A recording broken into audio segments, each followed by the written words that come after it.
Michael walked through the alien market with tired legs and an empty stomach. The 2 moons above the desert city burned like suns. His clothes were dirty. His face sunken and his hands shaky. He was not a warrior. Not a traitor, not even a thief. He was just a human. A stranger on a planet that didn't care if he lived or died. The market was full of tall creatures with thick arms and loud voices.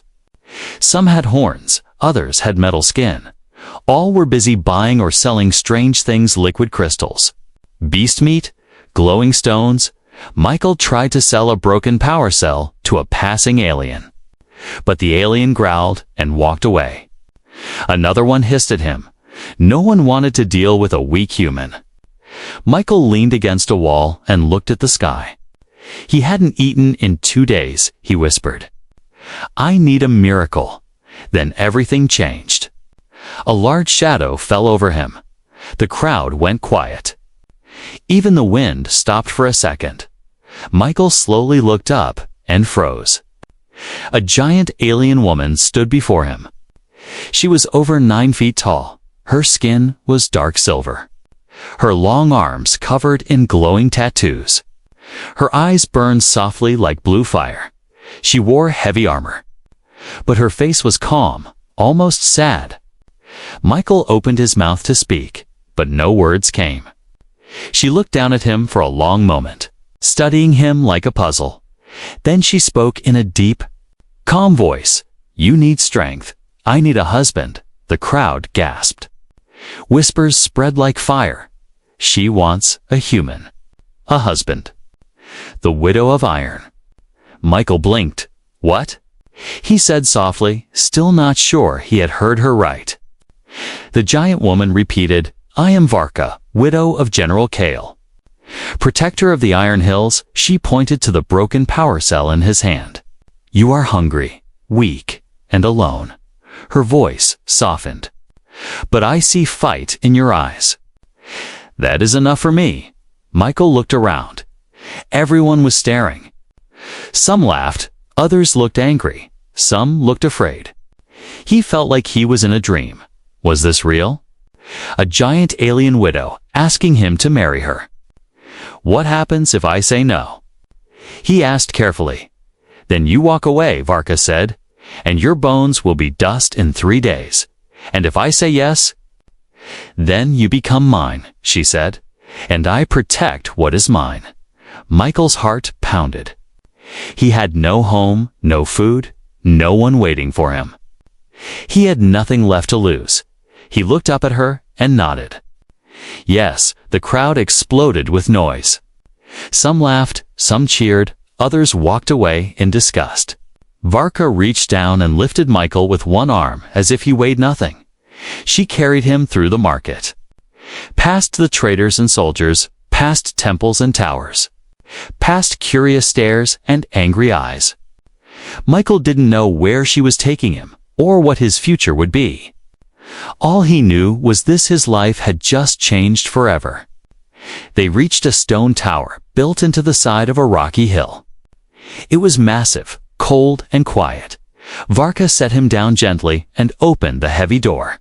Inside were weapons, scrolls, old flags, and a table filled with strange tools. She looked at him and said, "This is your home now." He followed her inside. She showed him a large room with soft rugs and a bed big enough for 3 men. "Rest," she said. "Tomorrow you begin training." Training for what? He asked, still unsure if this was all real. She didn't smile, but her eyes sparkled.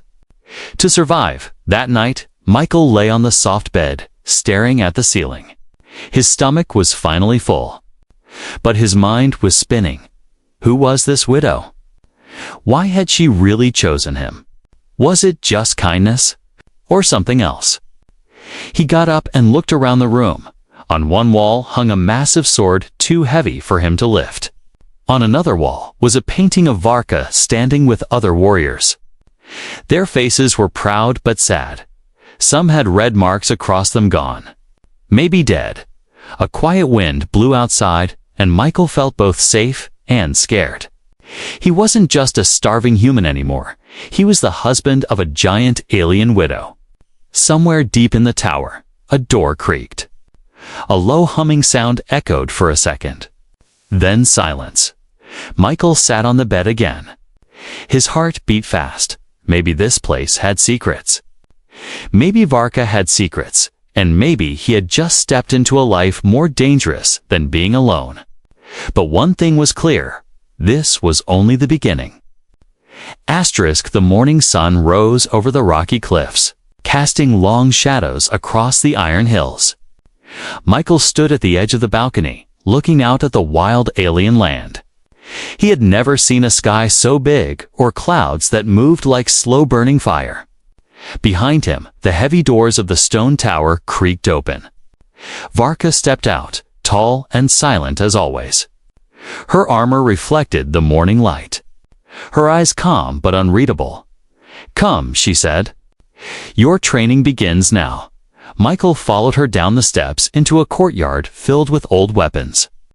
Broken statues and strange machines half buried in sand.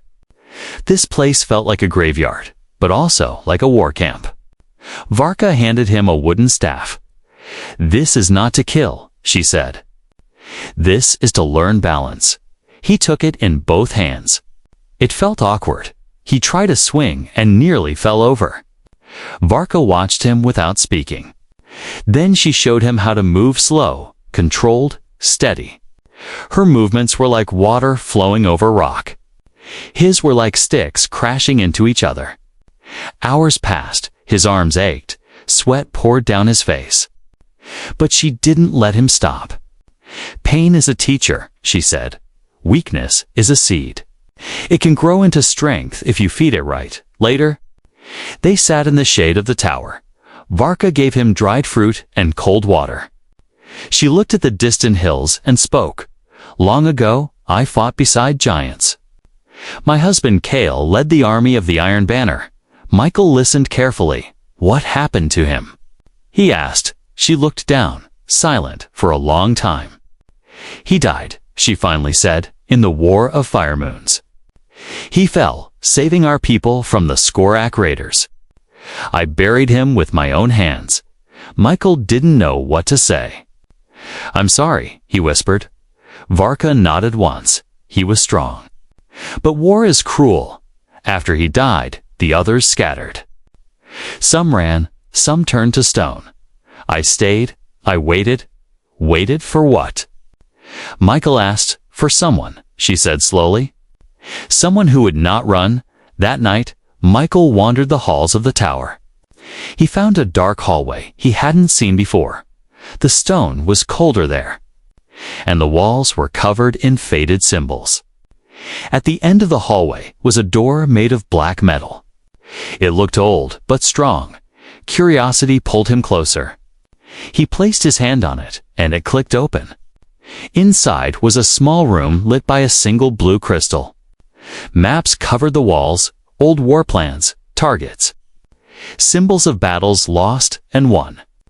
In the center was a table with weapons, some broken, some glowing with strange energy. And on the far wall, under a dusty cloth, was a picture of Varka and Kale standing side by side. She looked younger, her smile wide. Kale was even bigger than her. With golden armor and fierce eyes, Michael stepped closer. But then he saw something else under the table. A hidden device blinking softly. He crouched and touched it. A message played in a strange language, fast and sharp, but he could feel the urgency. It was a warning, a call for help. Maybe even a trap. Footsteps echoed behind him.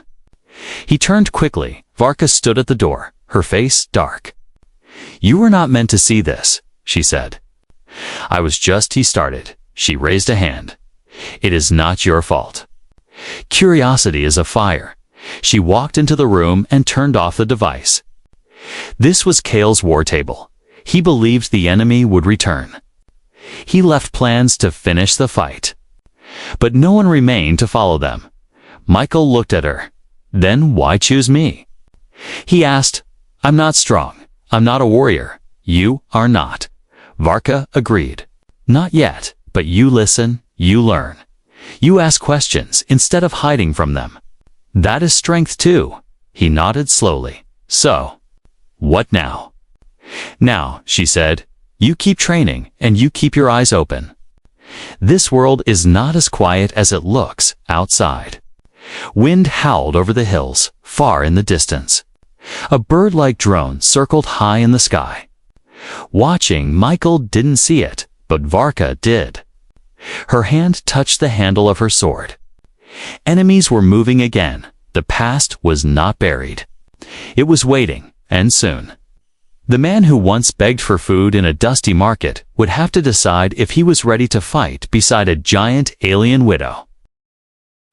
The wind howled across the iron hills as Michael stood at the edge of a high cliff. His hands trembled as he looked down into the wide pit below. Sharp rocks circled the walls, and bones were scattered across the ground like dry leaves. The sky above was dark even in daylight, clouds heavy with storm. This was not a training ground. It was something much older, something dangerous. Beside him, Varka stood silent. Her armor shimmered with ancient symbols, and her face held no warmth, only pride and warning. This is the trial of the mountain beast, she said. If you want to stand beside me, truly. Not just in them, you must pass this. Michael's heart pounded in his chest. What lives in there? He asked. Varka looked down into the pit. Not lives, she said. Survives. Warriors from nearby villages stood around the cliff, watching, whispering. Most were tall and strong, their skin marked with tribal paint. They did not believe in Michael. Some even laughed. The human won't last a minute, one said. Another spat on the ground. Let the beast eat him quick. Michael felt their eyes like fire on his back. But he said nothing. He looked at Varka and nodded once. He would try, even if he failed. He had already survived worse hunger, fear, shame. This was just one more enemy. Varka opened a large metal gate carved into the cliff. A narrow bridge led down into the pit. You will have no weapons, she said. Only your mind and your body. He stepped forward without speaking. His legs felt weak, but his steps were steady. The bridge creaked under his weight, and the air grew colder with each step. At the bottom of the pit, he saw a dark cave, and inside, a low growl echoed like thunder in his bones.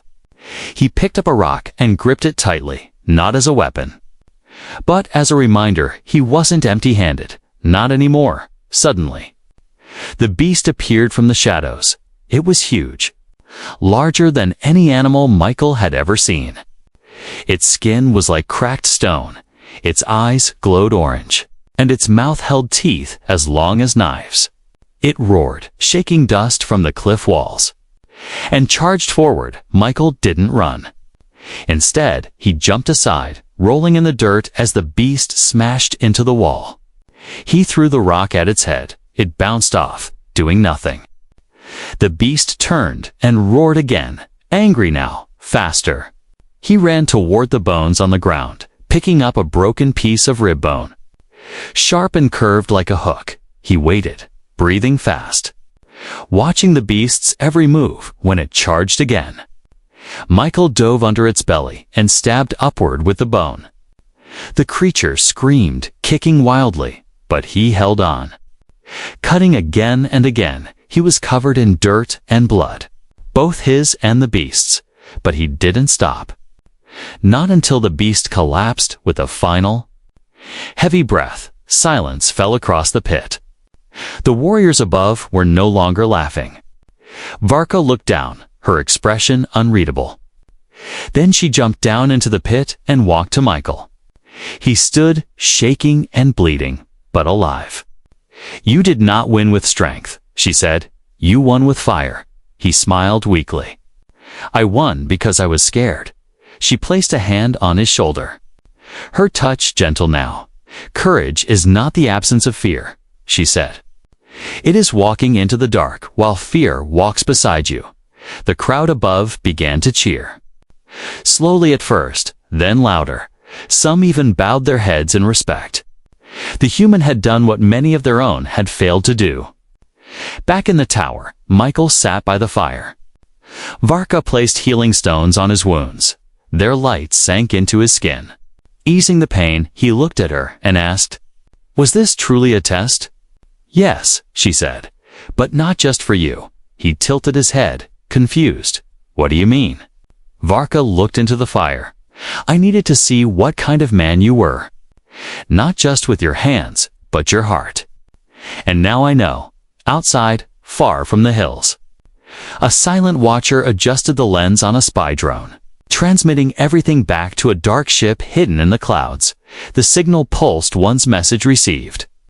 Inside that ship, a voice growled in the alien tongue. "The widow has chosen a mate. Send the hunters."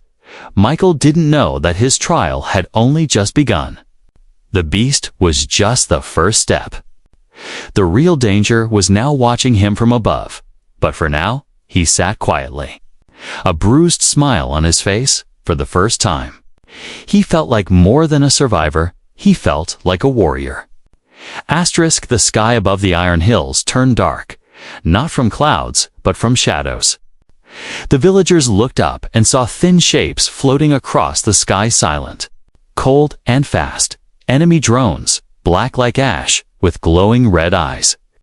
They scanned everything: the cliffs, the tower, the forests beyond, inside the stone tower. Michael sat sharpening a training blade. He had grown stronger in body and mind. His hands no longer shook. His back stood straighter. But the moment Varka entered the room with fire in her eyes, he knew something had changed. "They found us," she said. "The Skorak raiders." Michael stood quickly. "How?" "They always knew," she said. "But now they come for blood." She walked to a hidden panel in the wall and pushed it. A large map lit up with blinking red marks. Each one showed movement: airships, walkers, scout bikes. They were closing in from 3 directions. A full attack. Michael felt cold. "We should run," he said. Hide. Varka shook her head slowly. "Husbands of warriors do not run." She stepped closer, her voice softer. "You are not just my husband now. You are my partner, my shield, my fire." Michael looked at the map again. His heart pounded in his chest, but something inside him pushed back against fear. "Then we fight," he said. The next hours moved fast. Varka gathered scattered warriors, hunters from the cliffs, and even a blind seer from the valley temple. Michael helped set up defenses, placing traps, digging lines, and preparing escape tunnels for the villagers. He didn't rest, not even for a minute. The air was thick with tension. Warriors painted their faces. Children were hidden in caves. Old weapons were pulled from stone vaults. Michael stood near the gate with a pulse rifle in hand. It felt heavy, but he didn't let go. At sunset, Varka handed him a small piece of her husband Kale's old armor. "You've earned this," she said. "Wear it not as a memory, but as a promise." Michael strapped it to his chest. It didn't make him stronger, but it made him feel like he belonged. That night, a sound cut through the wind, sharp howl. Then another, then silence. Michael looked up toward the north ridge. A flare shot into the sky, red and urgent. "They're here," Varka whispered suddenly. Explosions rocked the hills. Bright lights flashed. Dirt flew into the air. And Skorak raiders charged down the cliffs like monsters from a nightmare. They were fast, armored, and cruel. Their weapons burned blue, and their faces were covered in bone masks. The first wave hit the gates. Michael fired into the dark, hitting one, then another. But the recoil hurt his shoulder, and the sound of battle drowned out his thoughts.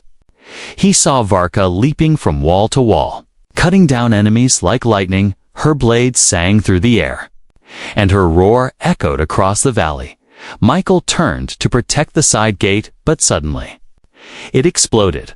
Smoke filled the hallway, and out of it came 3 Skorak hunters. fast and quiet. Michael raised his weapon.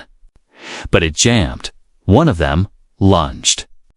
Slashing with a curved blade, he rolled aside, grabbed a metal pipe from the ground, and swung hard. The pipe cracked against the raider's helmet. Breaking it open, the creature screamed and fell back. The second attacked, cutting Michael's leg. But he fought through the pain, smashing the pipe into its side again and again until it dropped. The third one raised a plasma pistol. Michael braced for the shot, but it never came. A spear flew through the air and pierced the raider's chest. Varka stood behind him, breathing hard, her face bloody. "You fight like fire," she said. But before he could answer, a cold blast hit her from behind. She fell hard, unmoving. Michael screamed, running to her. He dropped beside her and checked her pulse. It was weak, but still there. He looked up and saw the enemy leader stepping through the smoke. Tall and dressed in black armor made of Skorak bone, the creature spoke in a deep, crackling voice. "The widow is finished. The human is mine." Michael stood, shaking with rage and fear. His hands tightened around the broken pipe. He didn't know how to win, but he knew he wouldn't back down. Not now, not after everything. He stepped forward, blocking Varka with his body. He raised the pipe like a sword and stared into the monster's glowing eyes. "This is my home now," he said, "and I protect what is mine." The creature laughed, but before it could move, Michael threw a small orb into the air, one of Varka's hidden mines. It exploded, blinding light filled the room, and the ceiling cracked. Dropping heavy stone onto the enemy, silence returned slowly. Varka groaned as she opened her eyes. Michael helped her sit up. Her hand reached for his face. "You didn't run," she whispered. He smiled, blood on his face. Husbands of warriors don't run outside. More enemies were gathering. The battle was not over.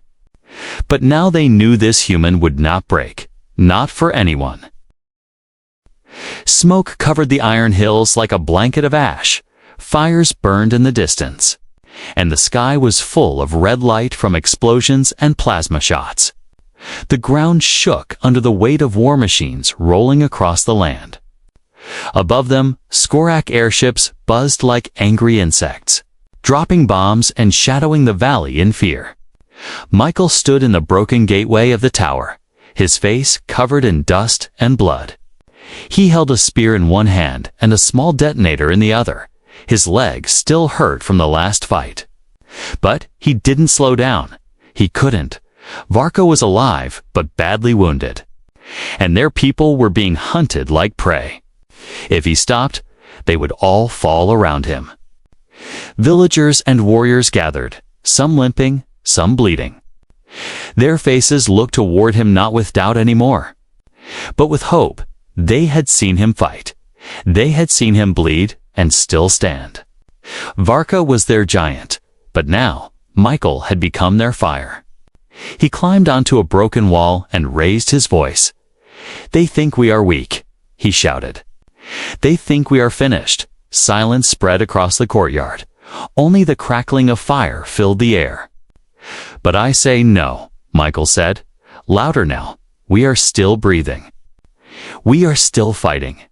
This land is ours, and I will not let them take it." One of the warriors raised a fist. Then another. Soon the whole group roared with him. The sound rolled across the valley like thunder. For the first time, the Skorak scouts paused, confused. Something had changed. Michael turned to the battle plans Varka had drawn in the dust days before. He remembered everything: traplines, fallback points, weak spots in the cliff walls. It was time to use them all. "Split into 3 groups," he ordered. "Lure them into the stone maze. Set fire to the oil trenches when they pass. We turn this place into their grave." No one argued. They moved fast. Trusting him, Michael stayed near the front. Limping but leading, his spear was cracked. But his voice was strong. The roar of the human was louder than the machines now. The enemy came again, wave after wave, but this time they met resistance like never before. Rocks rolled down from the cliffs, traps snapped shut, and fire erupted from hidden pits. Screams filled the night as the raiders fell into chaos. Michael fought side by side with warriors twice his size. He moved fast, used the land, dodged attacks, and struck back with fury. He didn't try to match their strength, he used their speed against them. He slid under legs, jumped from walls, and threw burning oil at their machines, at the heart of the battle. He saw the main Skorak commander, the same one who had nearly killed Varkanel, riding a black metal beast, tearing through the village. Michael's eyes locked on him, rage boiling in his chest. He grabbed a torch and a grappling hook, climbed the tower's broken side, and leaped onto the machine as it passed. He jammed the torch into its vent, fire exploding inside the engine. The beast threw him off, but the fire kept burning. And soon the whole thing crashed into the rocks below. Michael rolled across the ground, coughing, bones aching. But when he stood, the battlefield was silent. The last of the enemy ships were falling back. Warriors cheered, children cried with joy, and drums echoed across the valley in victory. He walked through the smoke toward the tower, where Varka lay recovering. Her armor was cracked, but her spirit was strong. She looked at him with quiet pride as he approached. "You led them," she said, her voice low. "I remembered your map," Michael replied, sitting beside her. "And your fire?" She touched his chest gently, where her husband's armor piece still rested. "Kale was a warlord," she said. "But you are something more." "What's that?" he asked, tired but smiling. "You are a roar," she whispered. "The kind that wakes the mountains as the night settled over the valley." Fires still glowed, but they were now signs of survival, not destruction. People gathered food, tended to the wounded, and began to rebuild what had been lost. Michael stood by the edge of the cliff, staring at the stars. They looked different now. Not cold or far away, but close, like eyes watching him, but deep inside him. He knew this victory would not be the last fight. There was still something coming, something Varka hadn't yet told him, something that tied her past to a danger far beyond this planet. Still, for now, they had won. And the human who once begged for scraps in a dirty market had become the voice of a new fire, a new hope, a roar the enemy would never forget. The stars above the iron hills twinkled like silent watchers. But Michael knew one of them was not a star. It was blinking steady, slow, and unnatural. A signal. He stood on the tower balcony late into the night, holding an old device Varka had given him. It was warm now, pulsing in rhythm with the light in the sky. Varka joined him quietly, a fresh scar on her face. Her voice was low, thoughtful. "That is not a star. That is a ship." Michael turned to her. "You knew?" "I hoped it was gone," she said, "but some ghosts do not stay buried." She explained the truth long ago. During the War of Fire Moons, her people had built a powerful fleet, ships with weapons strong enough to shatter planets. But when the enemy unleashed the Star Howler, a weapon of light and madness, her fleet vanished into deep orbit, frozen in time, locked behind a dying star's gravity. "Why didn't you bring them back?" Michael asked. "I tried," she said, her eyes dark, "but I was alone. And the signal was buried in codes only Kale understood." Michael looked at the blinking light again. But Kale left notes in the war room. "Maybe I can find the code." "You're not a pilot," she warned, "and the star is unstable. No living ship has gone near it in years." "I'm not a soldier either," Michael said. "But that didn't stop me before." She stared at him a long time, then finally nodded. "If you do this, you may not return." He smiled, though his hands shook. "You gave me strength. Now let me give it back." The next morning, Varka gave Michael a small scout ship, old but fast, fitted with enough shielding to last a few hours near the star. He hugged her tightly, whispering something she didn't repeat. Then he flew off into the sky. Toward the blinking signal, the journey was brutal. Space twisted near the dying star, time felt strange, and gravity pulled at the ship like invisible hands.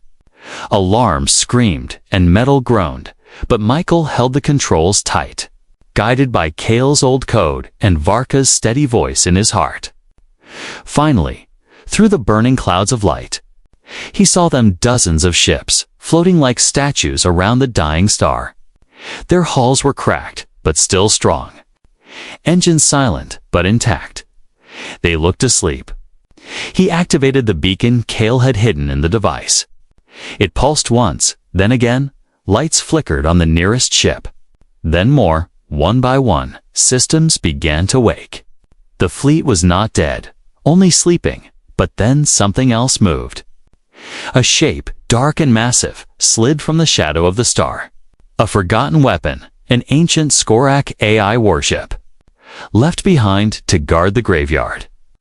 It turned toward Michael's tiny ship, and its weapons began to charge. He screamed into the comms, "You have to wake up. You have to fight." Suddenly, one of the larger ships responded. A voice echoed in his ears, old metallic, but proud. "Commander Kale is not present. Identify yourself. I am Michael," he said. "Husband of Varka, bearer of Kale's fire." There was a pause. Then, command recognized, engaging enemy. The sky exploded in light. The awakened fleet fired together, tearing into the AI warship. Michael flew through the chaos, dodging beams and debris. He watched as the ships of Varka's people lit up space like a second sunrise, when the enemy finally fell. Silent and broken, Michael's ship drifted. Damaged but still alive, the fleet surrounded him like a shield. He sent one last signal to Varka. "They're coming home," hours later. He landed in the valley, smoke rising from his ship. Varka ran to him and pulled him from the wreckage. Her hands trembled for the first time. She didn't speak, she just held him close, behind them, one by one. The lost fleet ships descended from the sky. Ancient warriors stepped out, blinking in the sunlight. Their armor was old, their eyes tired, but their hearts still burned. The people of the valley gathered, staring in awe. Some dropped to their knees, others cheered. Children pointed at the sky as legends became real again. Varka whispered into Michael's ear, "You woke more than ships. You woke hope, but far above them." Beyond the fleet and the light, something else stirred. The signal had not only woken the fleet, had triggered something older. Something bigger. The real war had not ended. It had only been sleeping. The skies over the Iron Hills glowed red. Not from sunset, but from war. The stars trembled as the ground shook. The lost fleet hovered above the valley. Fully awake now, their engines humming like thunder. But beyond them, something darker moved. Something ancient and angry, from deep space. The Star Howler rose. A forgotten Skorak superweapon. It was not a ship, not truly. It was alive, part metal, part shadow, part machine soul. Its voice came through the airwaves in a low, broken song, a scream hidden inside a whisper. All who heard it felt cold in their bones inside the command tower. Michael stood before the gathered warriors of the fleet. Varka stood beside him, strong again, her armor glowing with war markings. Around them, screens flashed warnings. Red lights blinked, energy levels climbed. The Star Howler was charging its main weapon, a beam that could break the very stone beneath their feet. Michael turned to the fleet commander. "An old warlord named Zeth. Can your ship stop it?" He asked. "Only for a moment," Zeth replied. "Not enough to destroy it, only enough to give someone a way inside." Michael's heart pounded. "Then I'll go." Varka stepped forward. Grabbing his arm, "You have done enough," she said. her voice trembling. "Let the fleet finish this." Michael shook his head. "It woke because of me. I must end it." She stared at him for a long time, then handed him a small device, glowing blue. "This is Kale's flame. It will burn anything it touches, even a machine's soul." He took it and nodded. "If I don't come back, you will," she whispered. "Because you are my fire." Moments later, Michael flew through space in a small fighter ship, weaving between enemy beams and burning debris. The lost fleet cleared a path for him, their cannons lighting the void. His ship shook from the force of the Star Howler's roar, but he didn't stop. Not even when metal scraped his wings, or when alarms screamed. He crashed through the outer shell of the weapon and leaped into the hollow corridors. Everything inside pulsed like veins. Wires moved like snakes. He ran forward, clutching Kale's flame, dodging walls that shifted and closed around him. The Star Howler was alive, and it wanted him gone. In the heart of the machine, he found the chorus swirling storm of light and memory. Inside, voices cried out in a dozen tongues. Pain trapped in code, he raised the flame, but a figure stepped from the core. It looked like Kale Varka's old husband, but twisted, hollow, eyes glowing red. "You are not worthy," the shadow Kale said. "You are weak, human. You do not belong here." Michael didn't flinch. "I never did," he said. "But I stayed. I fought. I bled." He stepped forward. Holding the flame higher, "She chose me.